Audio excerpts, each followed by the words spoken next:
Like a lot of people, I started watching YouTube heavily during the COVID lockdown. That's when many content creators started taking off. That is when YouTube began to rise as a media empire. Whether it is repackaging true crime stories, repackaged conspiracy theories, repackaged current events and hot political takes, or repackaged science news about black hole mergers. Every niche of popular culture since the rise of disseminated popular culture has been covered at least once on YouTube, if not multiple times. On balance, it is repackaged culture all the way down, and my attention span cannot get much shorter. I have subscribed to hundreds of content creators, and in recent months, even to content creators who have created only one video of interest to me. That is how desperate I am for a fix. YouTube can still surprise me occasionally. I want uniquely original content, but that is the hardest thing to come by on the internet. Soon I will devour all that is left, and I will be back at my unhappy state, which is creeping boredom and a conviction that YouTube has played out. Any YouTube connoisseur will have heard of the dead internet theory. And those who traffic in current culture will know that social engagement is down across all social media. Many will say that it is a culling of bots and fake subscribers. But there is something more fundamental at work here, and that has always been in play in human history.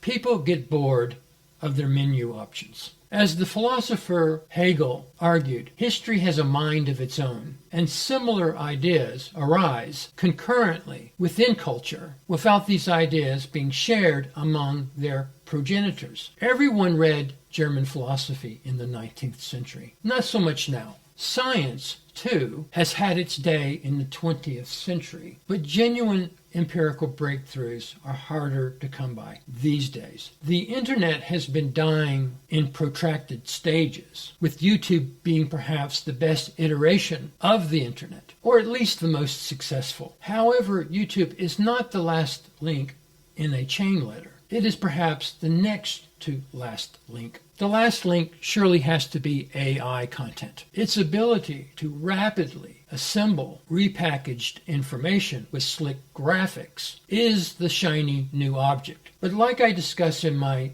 video about AI art versus ironic history, this is just the same old, wrapped up in a layer of Technicolor cheese whiz. YouTube realizes it has a problem. This is why it will promote new and neglected content creators like myself before it will promote AI slop. Yes, there's a great deal of hostility towards AI from those who want their retreaded culture straight with human beings. But if new creators are simply producing repackaged material like everyone else, YouTube will have no option but to embrace AI slop in its death spiral. Cheese Whiz at least has the appearance of vitality. What comes next in the post-YouTube era? Well, YouTube will remain in some sense, and much in the way of cable news, which still plays in airport lobbies. Hegel would probably tell you that culture will retreat in the only direction left it, back into analog. People will again join Monday night bowling leagues and perhaps turn their smartphones into jewelry.